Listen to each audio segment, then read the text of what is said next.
लो जय हिंद साथियों। आज हम फिर से एक बार मैथ का 14 क्वेश्चन ले करके आए हैं, जिसमें से एक रीजनिंग है और मैथ में भी ये आता है।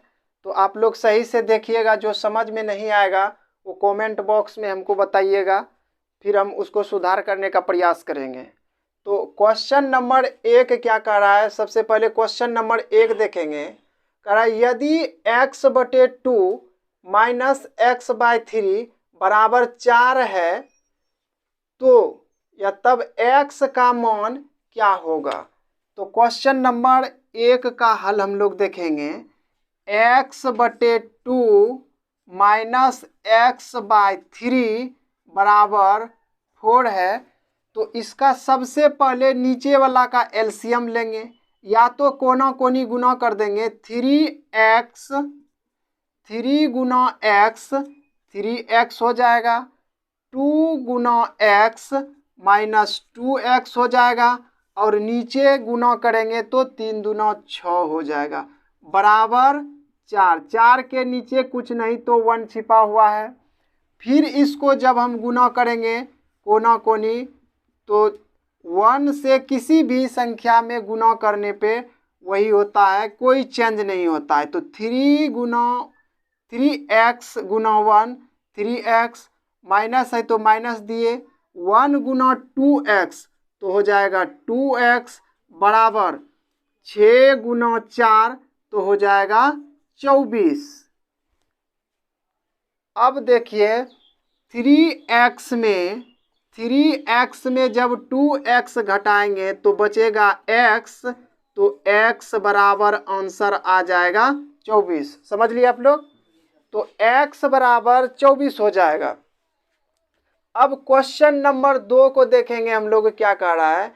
यदि किसी वृत्त का क्षेत्रफल 154 मीटर स्क्वायर हो, 154 स्क्वायर मीटर हो, तो उसका त्रिज्या क्या होगा।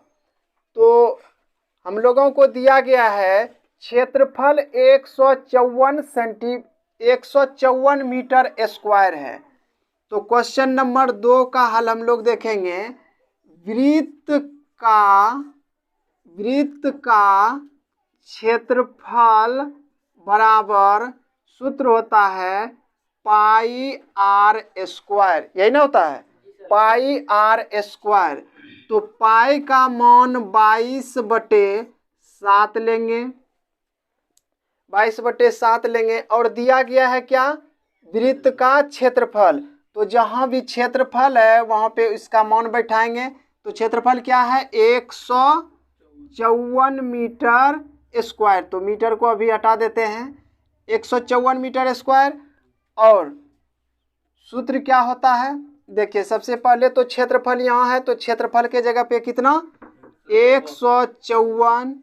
सूत्र क्या होता है? पाई आर स्क्वायर। पाई का मान 22/7। आर नहीं दिया हुआ है, आर क्या करना है? निकालना है। तो आर को आर ही रहने देंगे।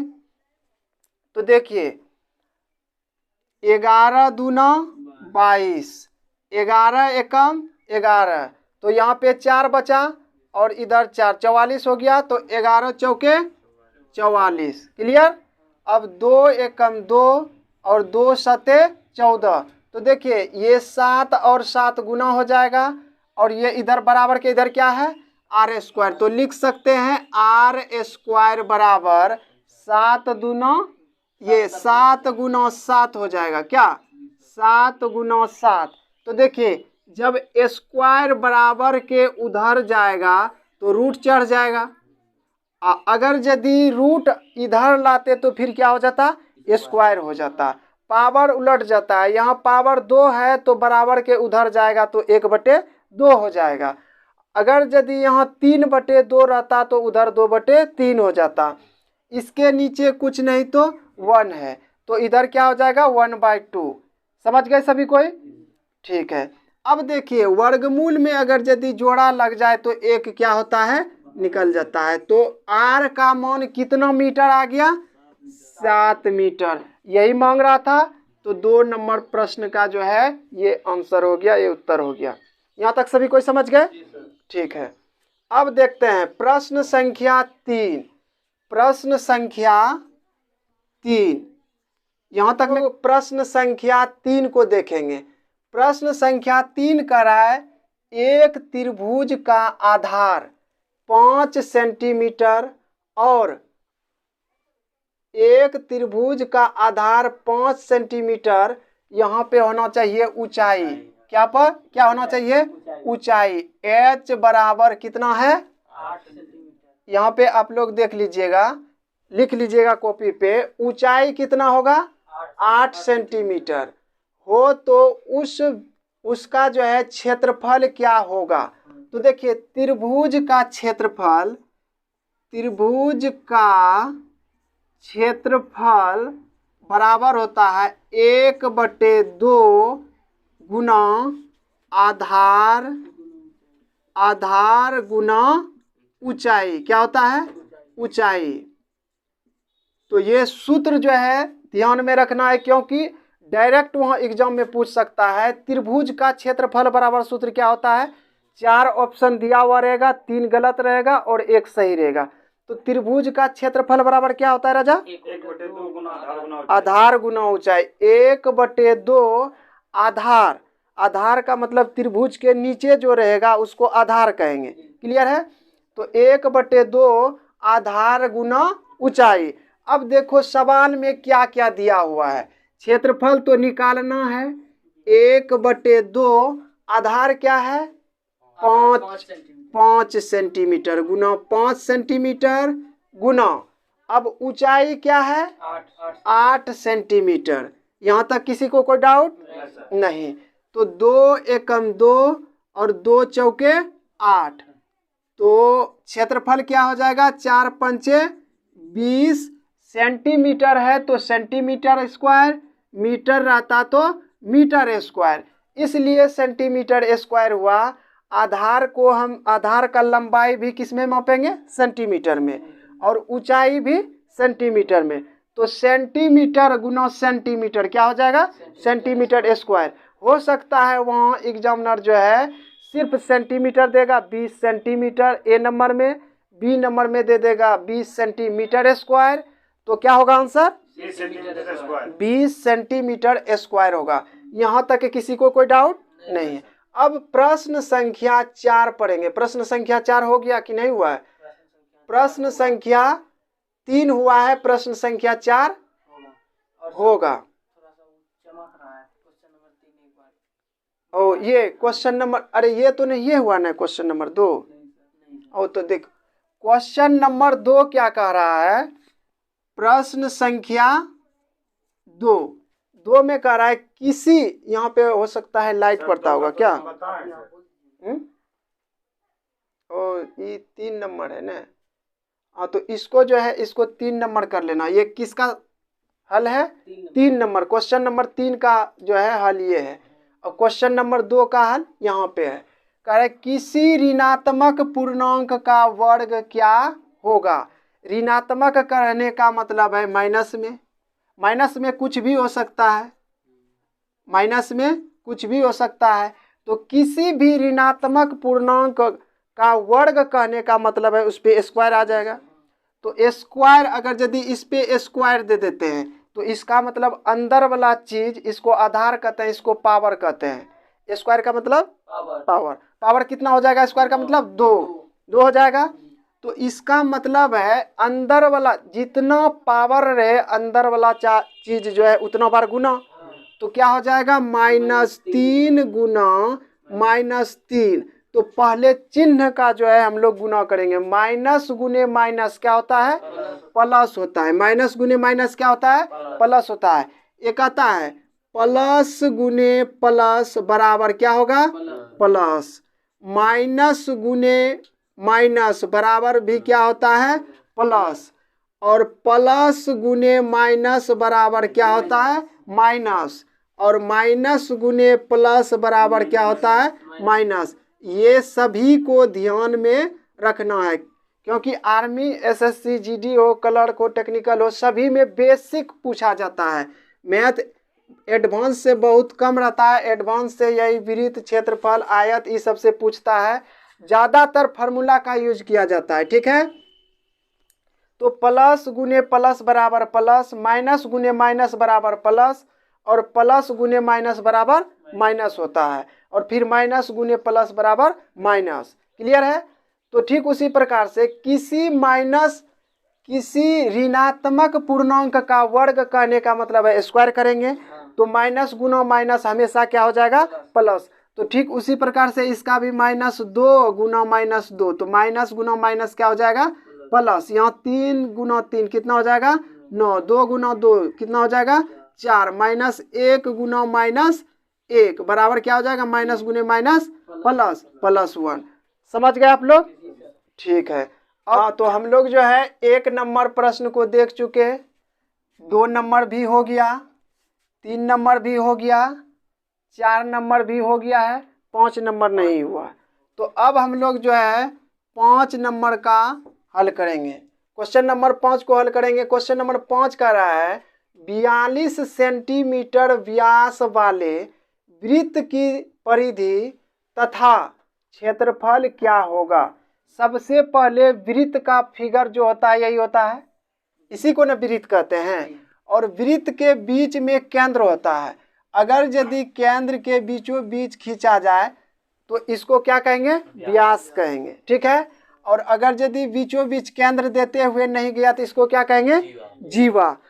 तो आप लोगों में क्वेश्चन ये भी आ सकता है, वृत्त के सबसे बड़े जीवा को क्या कहते हैं? व्यास कहते हैं। क्लियर है? और व्यास का ही आधा होता है क्या चीज? त्रिज्या। समझ गए? व्यास का आधा त्रिज्या। तो देखिए क्वेश्चन दिया हुआ है 42 सेंटीमीटर व्यास है, तो देवराज तो इसका त्रिज्या कितना होना चाहिए? आधा। तो 42 का आधा कितना होगा? 21 सेंटीमीटर। तो यहाँ पे r बराबर लिख सकते हैं 21 सेंटीमीटर है। इसमें किसी को कोई डाउट नहीं? ठीक है। या तो इसको और सजा करके अगर यदि लिखना चाहता है तो d बराबर मतलब व्यास बराबर क्या हो जाएगा? सूत्र निकालना त्रिज्या है ना, तो r बराबर लिखेंगे, तो r बराबर क्या हो जाएगा? d/2। बोलिए सितेश जी, इसका क्या होगा? d कितना है? कितना है? 42/2। तो त्रिज्या कितना निकल के आ जाएगा? 21 सेंटीमीटर है। तो सेंटीमीटर, मीटर रहता तो मीटर, किलोमीटर रहता तो किलोमीटर। मात्रक को चेंज नहीं करना है। क्लियर? अब मांग क्या रहा है? परिधि तथा क्षेत्रफल। इसमें देखिए 2 चीज निकालना है, एक तो परिधि और दूसरा क्षेत्रफल। ठीक है। हम जिससे पूछेंगे उसको सूत्र बोलना है। क्लियर? तो वृत्त का परिधि बराबर, श्रवण तुम बोलो, वृत्त का परिधि बराबर सूत्र क्या होता है? 2 गुना पाई गुना r। क्लियर है? तो अब जो है सुमित बताएगा। 2 तो सूत्र से है, लिख दिए। पाई का मान 22/7। क्लियर? और r हम लोग निकाले हैं राजा, कितना है? 21 सेंटीमीटर गुना 21। यहाँ तक किसी को कोई डाउट है? किसी को कोई समस्या नहीं? चलो ठीक है। 7 एकम 7, 7 21। क्लियर है? अब देखो 22 दूना कितना होता है? 44। 44 गुना 3। क्लियर है? ठीक। तो 3 चौके 12 और 3 चौके 12 और 1 13। ध्यान दो क्या है? परिधि है। परिधि है तो कितना सेंटीमीटर हो जाएगा? 132 सेंटीमीटर। क्लियर है? सभी को समझ में आ गया? अब वृत्त का क्या निकालने के लिए बोला है? क्षेत्रफल। वृत्त का क्षेत्रफल बराबर, रुमन तुम बोलेगा सूत्र। वृत्त का क्षेत्रफल बराबर सूत्र क्या होता है? पाई r²। ठीक है। पाई का मान कितना लिखेंगे देवराज?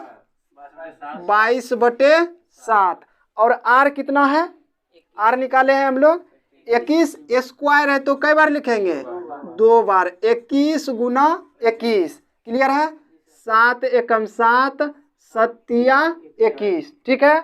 अब देखो 22 गुना 21 तिया 63, 21 तिया 63, तो गुना करके तुम लोग निकालो तो कितना आता है? तेजी से निकालो। देखो अगर यदि ऑप्शन देखना है वहाँ तो डायरेक्ट देखना, 3 दूना 6, इकाई अंक जिसका 6 होगा उसको मारना है। अगर यदि 1 से अधिक है तब फिर जो है 22 गुना 63 करके देखना पड़ेगा। तो कोई गुना किया, कितना आया? कितना? 1386। अब ध्यान दीजिए, क्षेत्रफल है तो क्षेत्रफल है तो सेंटीमीटर है तो सेंटीमीटर स्क्वायर, और अगर यदि मीटर रहता तो मीटर स्क्वायर। तो किस में दिया हुआ है? सेंटीमीटर, तो सेंटीमीटर स्क्वायर। यहाँ तक सभी को समझ में आया है? राजा समझ में आया? सीतेश जी समझ में आया? चलिए ठीक है, आगे बढ़े। अब देखिए क्वेश्चन नंबर 5 भी हम लोगों का हो गया। अब देखेंगे क्वेश्चन नंबर 6। ये बहुत ही इम्पोर्टेंट है। इस तरह का सवाल टाइम और वर्क से जो है, कार्य तथा समय चैप्टर से एक प्रश्न रहेगा ही रहेगा एग्जाम में, इसलिए इसको ध्यान से देखना है। यदि समझ में नहीं आता है तो 2 बार 3 बार पूछिएगा। इसका टाइप 4-5 गो है, उसको ही पढ़ना है, आर्मी में बेसिक पूछा जाएगा। ठीक है। तो क्या कर रहा है? A, B, C तीनों किसी कार्य को 10 दिन में तथा A व C उसे 15 दिन में करते हैं, तो B अकेले कितने दिन में करेंगे? क्लियर है? इधर थोड़ा सा कट गया है, यहाँ लिखा हुआ है B अकेले कितने दिनों में करेंगे या करेगा। ठीक है। तो अब देखिए इस तरह का क्वेश्चन में जो है सबसे पहले A, B, C का क्षमता निकाला जाता है कि वह एक दिन में कितना कार्य कर सकता है। तो देखिए सबसे पहले A plus B plus C, ये तीनों मिल करके जो है, अच्छा क्वेश्चन नंबर कितना है ये? Question number 6। क्लियर है? तो देखेंगे हम लोग A plus B plus C तीनों मिल करके कितने दिनों में कार्य पूरा करता है? 10 दिन में। ठीक है। अब देखना है जो क्वेश्चन कर रहा है उसी तरह से बनाएंगे। A व B दोनों मिल करके, A व C मिल करके कितने दिनों में करेगा? 15 दिन में। यहाँ तक सभी को समझ में आया? ठीक है। अब देखो A plus B plus C तीनों मिल करके 10 दिन में कर रहा है। A प्लस C कोई कार्य है कितना दिन में कर रहा है? 15 दिन। मान करके चलिए कुछ भी है, 1 बाल्टी रसगुल्ला है। A, B, C तीनों मिल करके कई दिन में खाएगा? 10 दिन में। अगर यदि सिर्फ A और C खाएगा तो उसको कितना दिन में खा लेगा? 15 दिन में। अगर यदि हमको निकालना है कि बाल्टी में रसगुल्ला कितना है, तो दोनों का एलसीएम ले लेंगे, वही हो जाएगा बाल्टी में टोटल रसगुल्ला। रसगुल्ला कहने का मतलब टोटल काम कुछ भी। ठीक है। तो 10 और 15 का एलसीएम जो है कितना हो जाएगा? 30 हो जाएगा। एलसीएम लेने का शॉर्ट तरीका, जो सबसे बड़ा संख्या है कितना है? 15। अगर यदि छोटा संख्या से कट गया तो एलसीएम वही हो जाएगा। अगर यदि नहीं कट रहा है तो बड़ा वाला को जो है 2 गुना करेंगे, 2 गुना करेंगे तो 30, कट गया इससे तो एलसीएम वही हो जाएगा। अगर यदि 2 गुना करने से भी नहीं कटता तो क्या करते? 3 गुना 4 गुना। क्लियर है? समझ में आया? ठीक है। अब अगर यदि 10 से भाग देते हैं 30 में तो कितना आ जाएगा? 3। अब ध्यान दो, ये 3 जो आया है ये क्षमता निकल गया। A plus B plus C तीनों मिल करके एक दिन में कितना कर पाएगा कार्य को? 3। कुछ भी, अगर यदि 30 रसगुल्ला निकला है तो एक दिन में तीनों मिल करके कै रसगुल्ला खाएगा? 3 गो। इसीलिए तब ये ना जो है 3-3 करके खाएगा, 10 दिन में टोटल खा लेगा। ठीक है। अब जो है A प्लस C एक दिन में कै गो खाएगा तो भाग दे देंगे। कै गो खाएगा? 2 गो। यहाँ तक सभी को समझ में आया? राजा सही से समझना है, अगर यदि समझ में नहीं आया तो फिर से पूछना है, ठीक है? जी सर। तो एक दिन में जो है A plus B plus C कई रसगुल्ला खाया? 3 गो, ठीक है? A प्लस C कई गो खाया? 2 गो। अब ध्यान दो, कह रहा है कि B अकेले कितने दिन में काम करेंगे, तो B का तो क्षमता निकला नहीं है, लेकिन हम लोग देख रहे हैं A plus B plus C कितना है? 3 ठो है। तो यहाँ लिख सकते हैं A plus B plus C बराबर कितना है? 3। और इसमें जो है A प्लस C का दिया हुआ है कितना? 2। A प्लस C का मान कितना है? 2 है। तो बचा क्या? देखो 2 प्लस B बराबर 3, यही ना? तो ये अगर बड़ा लिखें, चलो ठीक है। तो देखो A plus C plus B बराबर कई ठो रसगुल्ला खाता है? 3 ठो। हम ई दोनों को इसलिए लिखे का है कि यहाँ A प्लस C का एक दिन का दिया हुआ है, और ई जो निकला है ये तीनों का एक दिन का है, और A और C मिल करके एक दिन में कई गो खाता है? 2 गो रसगुल्ला मान लिए हम इसको। तो 2 जब खाता है, ये प्लस में 2 आ जाएगा, ये दोनों का मान 2 प्लस B बराबर 3। तो B बराबर जो है निकल करके आएगा 2, उधर भेज देंगे तो 3 माइनस 2। क्लियर है? तो B बराबर कितना निकल जाएगा? 1। कोई भी काम करेगा B एक दिन में 1 काम करेगा, लेकिन टोटल काम कितना करा है? टोटल काम कितना करना है? 30। तो B जो है B 30 काम कितना दिन में करेगा? 30 दिन में। यही हो गया आंसर। तो B को जो है वह कार्य करने में कितना दिन लगेगा?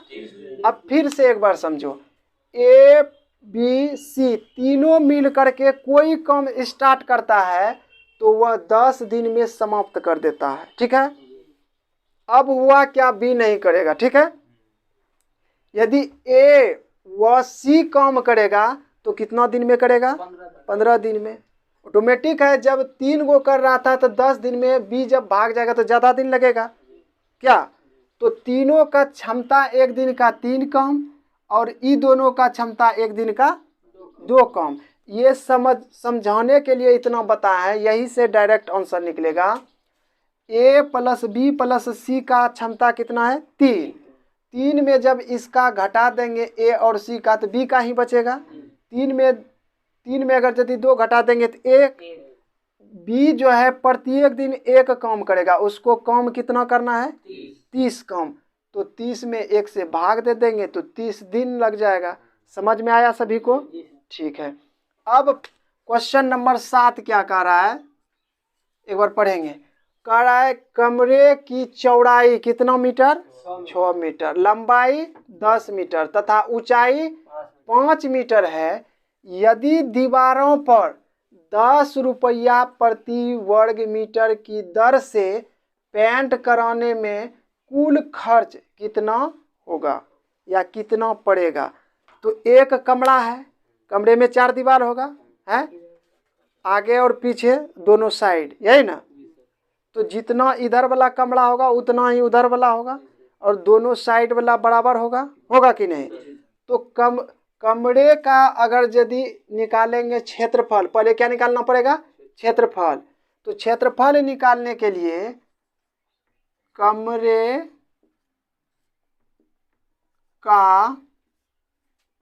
कमरे का क्षेत्रफल बराबर सूत्र जो है होता है, क्या होता है सरवन बोलो?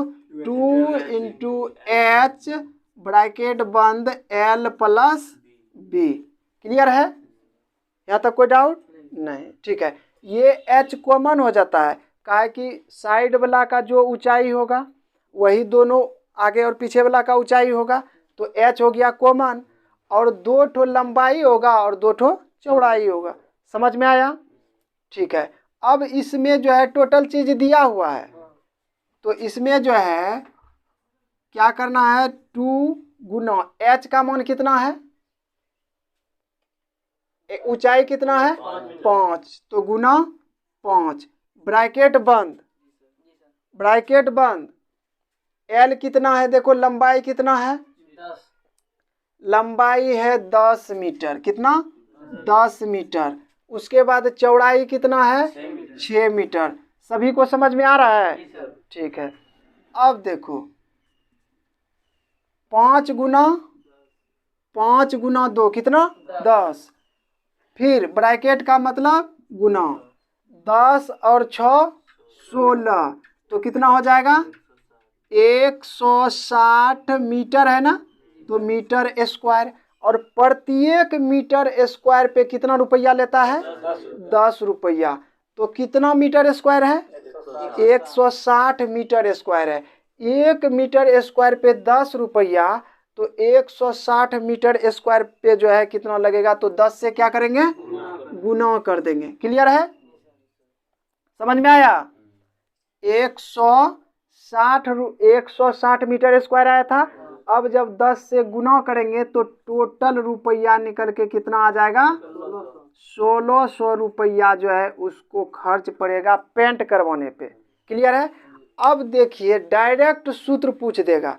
सवाल अगर यदि नहीं पूछने का मन होगा तो डायरेक्ट सूत्र पूछेगा कि यदि कमरे का चौड़ाई b, लंबाई l और ऊंचाई m है, ऊंचाई h है, तो कमरे का जो है क्षेत्रफल क्या होगा। तो कैसे निकालेंगे? क्लियर है? ठीक है, अब आगे चलें। तो प्रश्न संख्या हम लोग अब क्या पढ़ेंगे 8। प्रश्न संख्या 8 क्या कह रहा है 9 पर पावर 4 गुना 9 पर पावर 4। क्लियर है? तो देखिए 9 पर पावर 4 गुना 9 पर पावर 4, बेस दोनों का समान है कि नहीं? अगर यदि बेस समान रहता है, आधार समान रहता है, तो पावर को डायरेक्ट हम लोग जोड़ देंगे। क्या करेंगे? जोड़ देंगे। तो 4 प्लस 4, 4 प्लस 4 क्या हो जाएगा 9 पर पावर 8। समझ में आया देवराज? ठीक है। अगर यदि मान करके चलो y पर पावर 10 है और गुना y पर पावर 15 है, तो इसको देखना है नीचे वाला समान है तो पावर डायरेक्ट जोड़ करके लिख देंगे। तो y पर पावर कितना लिखेंगे 25। समझ में आया राजा रे? अब तुम्ही को जो है जवाब देना है आगे का प्रश्न जो पूछेंगे तुमसे। तो देखो x पर पावर 3 और गुना x पर पावर 5, तो x पर पावर कितना होगा बताओ तेजी से? 8 x पर पावर 8। तो यहाँ हम समझाना यही चाह रहे हैं, अगर यदि आधार समान रहेगा तो पावर क्या होगा जुटेगा। क्या होगा? पावर जुटेगा। अगर यदि आधार सामान्य हो और गुना का संबंध हो तो पावर जुट जाएगा। किसी को कोई डाउट? मिटा दें इसको। तो ठीक उसी प्रकार से प्रश्न पूछा था कि x 9 पर पावर 4 गुना 9 पर पावर 4, तो 9 पर पावर कितना हो जाएगा 8। क्लियर है? ठीक है। अब प्रश्न संख्या 9 हम लोग देखेंगे। प्रश्न संख्या 9 क्या कह रहा है? ठीक है, कह रहा है 140 का 30% का मतलब क्या होता है गुना 140 का 30%, तो प्रतिशत का मतलब बटे कितना 100। किसी को कोई डाउट? ठीक है। अब देखिए बराबर है तो बराबर का चिन्ह देंगे। अब है 840, कितना 840, फिर का है तो का मतलब गुना देंगे। x है x%, तो परसेंट का मतलब 100। सभी को समझ में आया? ठीक है। अब देखिए गुना में अगर यदि रहता है तो नीचे वाला को नीचे वाला से कटा सकते हैं और ऊपर वाला को ऊपर वाला से कटा सकते हैं। बीच में अगर यदि बराबर हो तो 100 और 100 क्या होगा कट जाएगा। क्लियर है? अब देखिए 0 और 0 कैंसिल। ठीक है। 3 एकम 3, 3 दूना 6, यहाँ बचा कितना 2, 3 आठे 24। किसी को कोई डाउट नहीं? ठीक है। 14 एकम 14 और 14 दूना 28, क्या बचा है 10 और 2, 2 एकम 2 और 2 पंचे 10, कटा करके सिर्फ और सिर्फ क्या बचा है 5। तो x बराबर अगर यदि लिखना है हमको तो क्या लिखेंगे 5, यही हो गया आंसर। समझ में आया सभी को? किसी को कोई डाउट है? नहीं, ठीक है। अब बढ़े हम लोग प्रश्न संख्या 10 की ओर। तो अब हम लोग प्रश्न संख्या 10 को देखेंगे। प्रश्न संख्या 10 क्या कह रहा है? प्रश्न संख्या 10 कह रहा है 3x - 1, ठीक है, 3x - 1 बराबर में क्या है 20 है। क्लियर? अब देखिए 3x बराबर, एक इधर माइनस में है, बराबर के उधर ले जाएंगे तो क्या होगा प्लस में, तो 20 प्लस 1, देखो बड़ा में ठीक है, इतना बड़ा ठीक। तो 3x बराबर 20 और 1 कितना हो जाएगा 21। तो ई भाग में है, ये गुना के रूप में है, जब बराबर के उधर ले जाएंगे तो क्या हो जाएगा भाग हो जाएगा। तो इसको हटा करके हम यहाँ से इधर लाएंगे तो क्या हो जाएगा भाग के रूप में हो जाएगा, यही ना होगा। तो 3 एकम 3 और 3 सते 21, तो x बराबर क्या होगा 7। लेकिन यहाँ पे क्या है x - 1, तो x - 1, तो जो भी x का मान आएगा उसमें -1 कर देंगे तो आंसर क्या आ जाएगा है, आंसर आ जाएगा क्या चीज 6। समझ में आया सभी को? ठीक है। अब प्रश्न संख्या हम लोग 11 देखेंगे। 11 में कह रहा है 6:3, इसको समानुपात पढ़ते हैं, समानुपात x/4, तो x का मान क्या होगा, प्रश्नवाचक चिन्ह है। क्लियर है? देखो अनुपात का मतलब बटे होता है, तो 6:3 है तो 6/3 लिख सकते हैं और समानुपात को बराबर लिखते हैं। क्लियर है? अब x/y है तो x बटे क्या होगा, x अनुपात क्या है 4 है, तो क्या लिखेंगे 4। क्लियर है? तो 3 एकम 3 और 3 दूना 6, तो कोना कोनी गुना कर देंगे। ठीक है? x गुना 1 तो क्या हो जाएगा x, 4 गुना 2 कितना हो जाएगा 8, यही x का मान निकल गया। समझ में आया सभी को? ठीक है। इसको क्या पढ़ेंगे 6:3 समानुपात x/4। क्लियर? इसको बराबर लिख दिए और अनुपात है तो 6:3 तो 6/3 और x/4 है तो x/4, कटा करके आंसर कितना आया x का मान 8। क्लियर? अब प्रश्न संख्या हम लोग कितना देखेंगे 12। प्रश्न संख्या 12। 11 कहाँ बताए हैं, ये कितना है 11। क्लियर? अब प्रश्न संख्या 12 को हम लोग देखेंगे। x और y का HCF और LCM कितना है 3 और 105 है। HCF पहले है तो मान भी पहले HCF का होगा, LCM बाद में है तो LCM कितना होगा 105। क्लियर है? कह रहा है यदि x + y, x और y का मान 36 है तो 1/x + 1/y का मान ज्ञात करें। तो सबसे पहले इसको देखेंगे, क्या पूछा है 1/x 1/y। क्लियर है?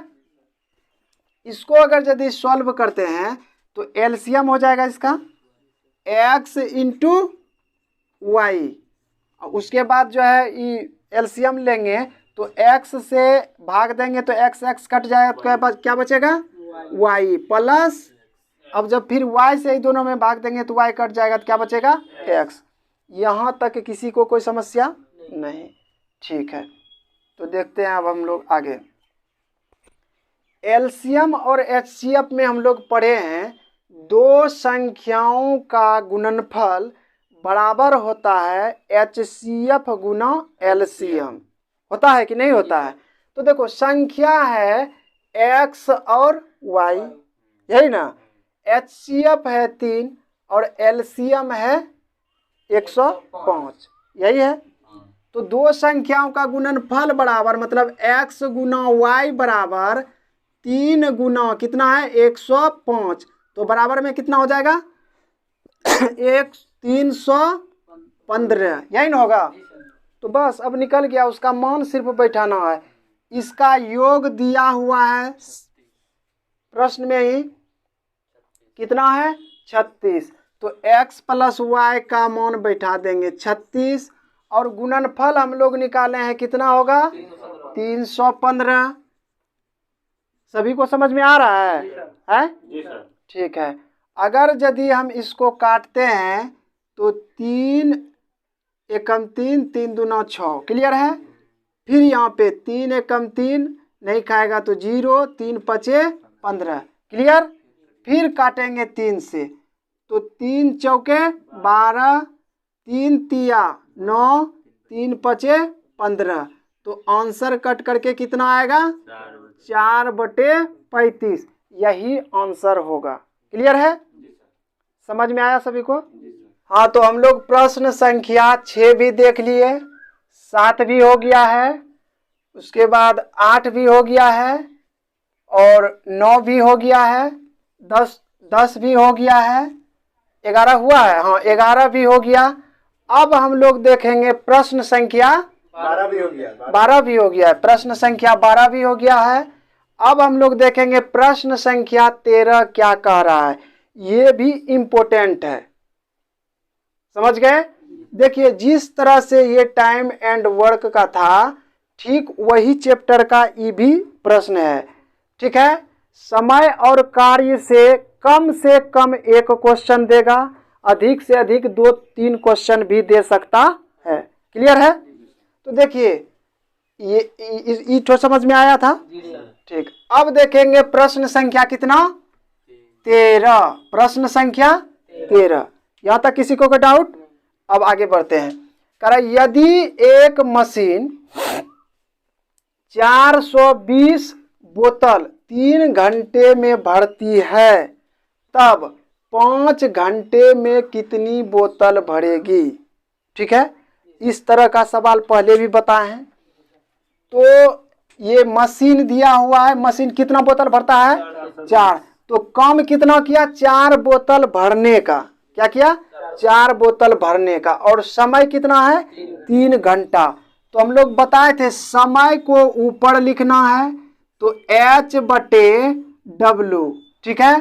तो पहला समय है और ये पहला काम है, ये वर्क हुआ और ये समय हुआ, आवर हुआ, ठीक है। तो H1/D1 H2/W2, समझ में आ गया? ठीक है, अब ध्यान दो, इसी पे बैठाना है हम लोगों को। तो काम कितना हुआ है 420, तो काम के जगह काम बैठाएंगे, ठीक है। घंटा कितना है 3 घंटा, तो 3 घंटा के जगह 3 बैठा दिए, H के जगह 3 बैठा दिए, और W1 के जगह कितना बैठाएंगे 420। क्लियर है? अब देखिए H2 कितना है 5 घंटा, तो H2 के जगह 5 बैठा दिए। कह रहा है कितनी बोतल भरेगी, तो मतलब WT मांग रहा है, ठीक है, W2 मांग रहा है क्या। तो अब हम लोग जो है क्या करेंगे, कटाएंगे, 3 एकम 3 और 14 तिया 42। सभी को समझ में आया? अब इसको कोना कोनी क्या करेंगे, गुना कर देंगे। तो 1 गुना W2, तो क्या हो जाएगा W2, और 14 पंचे 70, 14 पंचे 70, तो कितना बोतल भरेगा 700 बोतल भरेगा। कितना देर में 5 घंटा में। समझ में आया? ठीक है, अब देखिए, अब प्रश्न संख्या कितना है ये 14। प्रश्न संख्या 14 में इस तरह का फिगर दिया हुआ रहेगा रीजनिंग में, और पूछेगा त्रिभुजों की संख्या कितनी होगी या कितना है। क्लियर है? तो देखिए इसमें ये तो 3 है तो आप लोग गिन सकते हैं। जैसे 1 दिया तो त्रिभुज का संख्या कैसे निकालना है, 1 + 2 बराबर, दोनों को जोड़ देना है, कितना हो जाएगा 3। त्रिभुजों की संख्या 3। क्लियर है? ठीक है, अब आगे देखते हैं। त्रिभुज इस तरह से दिया हुआ रहेगा, ये रीजनिंग का भी है, हो सकता है मैथ में भी दे सकता है। क्लियर है? 1 2 3 4। तो देखिए अगर यदि इसमें त्रिभुजों का संख्या पूछे तो डायरेक्ट जो है प्राकृतिक संख्या को लिखते जाना है शुरू से, 1 2 3 4 5। त्रिभुज का संख्या पूछेगा तो क्या करेंगे, 5 4 9 3 12 12 और 3 15। त्रिभुजों का संख्या कितना 15। सभी को समझ में आया? जी सर। ठीक है, अगर यदि इसमें त्रिभुजों का संख्या पूछा जाए 1 2 3 तो क्या करेंगे, प्राकृतिक संख्या लिख देंगे 1 2 3 4 और सभी को क्या करेंगे, जोड़ देंगे। तो त्रिभुजों का संख्या 10। यहाँ तक सभी को समझ में आया है? किसी को कोई डाउट है तो अब ये पूछ सकता है, नहीं है डाउट? अब देखो इसमें थोड़ा सा अगर यदि टफ करेगा तो क्या करेगा, सिर्फ और सिर्फ इसको जो है एक बार काट देगा। पूछेगा त्रिभुजों का संख्या कितना, तो डायरेक्ट एक लकीर था तो 3, 2 लकीर हो गया तो 2 से क्या करेंगे, गुना कर देंगे, तो कितना हो जाएगा 6 गो त्रिभुज हो जाएगा। अगर यदि 3 लकीर मार दिया तब क्या करेंगे, 3 से गुना करेंगे। समझ में आ रहा है? अब मान करके चलो यहाँ त्रिभुजों का संख्या कितना 15। अगर यदि यहाँ पे एक लकीर मार दिया तो बोलो मार्शल क्या होगा, तो 2 गुना हो जाएगा। इसी में 2 से गुना कर देंगे तो कितना हो जाएगा 30 त्रिभुज। क्लियर है? ये प्रश्न पूछा गया है एग्जाम में। ठीक है, अगर यदि 3 लकीर हो गया तब क्या करेंगे, 3 गुना हो जाएगा। इस तरह का प्रश्न अगर यदि आएगा तो आप लोग छोड़ करके नहीं आइएगा। ठीक है, यहाँ तक समझ में आ गया? आज के लिए इतना ही रखते हैं, आगे का क्लास कल होगा। जय हिंद।